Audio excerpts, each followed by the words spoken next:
internalised all of that. Knowledge and understanding of the world, I've said lots of times, science, history and geography as we knew it. Animals and food, we have done it plenty of times before, but we really concentrated at the beginning of this topic on what they know, what they'd like to know, how we're going to find out, getting them to ask questions a lot.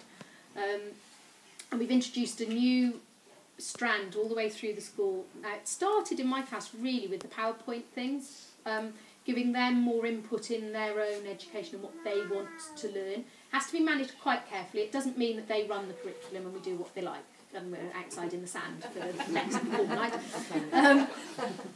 But we did it for the first time formally in timetabled last week, and it's called the Pupil Voice. And you'll see a big piece of paper on the door up in class, on the door to the storeroom if you want to have a look. And they were the questions that they wanted to ask this week when we said what the topic was in science this week, and the activities that they wanted out as part of the topic. So it's a bit of a learning curve for us as well, but the questions they asked were so interesting last week that it's going to work, most definitely. So yeah, animals now, the amphibians, reptiles, they're older now, they're into it. I'm half a step ahead of them, reminding myself of what I used to know.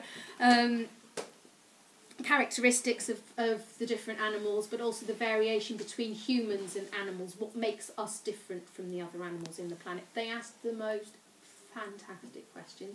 Thank goodness the internet works in our room now, because Google's going to be my best friend, I think.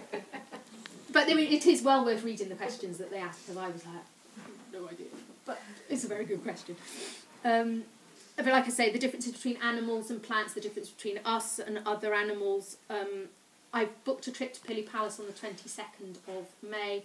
We will have a talk by the guy who works there. We've been before, but obviously we're going to be looking far more closely into what we see this time. It's not just going to be a quick trip round. It's the last day before the topic finishes, so even those who had very little knowledge should know lots by then and ask, hopefully, some very good questions. After half term, food, yum. Different types of food groups, what's healthy, not what's bad for them, but what are treats. That we need food and water to stay alive. Somebody actually said it last week, somebody said, no, you don't need whatever it was, you need water. Yeah, quite right. You don't need chocolate. That's what it was, I think. When somebody brought in a delicious birthday cake. Of course you do. It gets me through the week. That you need exercise to keep you healthy. That can they plan a healthy meal? They might not want to eat it, but do they know which foods are healthy and what's a balanced meal, so they don't have pasta, rice and baked potatoes and nothing else on the plate. Food from around the world. I have done this previously a very long time ago. I haven't done this topic recently, but we had a really wonderful food feast at the end where each child brought in something from a different country around the world, and we sampled lots of different food. We'll be doing lots of cooking, and I'm really looking forward to it. Hopefully I've grown some stuff. I've started the tomatoes at home, so hopefully we'll get some stuff grown. Now, our only problem is that stuff we plant now very often isn't ready in time for when we leave in the summer, so we're looking to plant stuff that actually will be ready in the autumn instead. Just that everything that Julie suggested, I went, oh God, they won't eat that, or they won't like that, or they won't do that. So it's under negotiation. I'm looking for suggestions if anybody's got pumpkins. Yeah, well that was our suggestion, and last time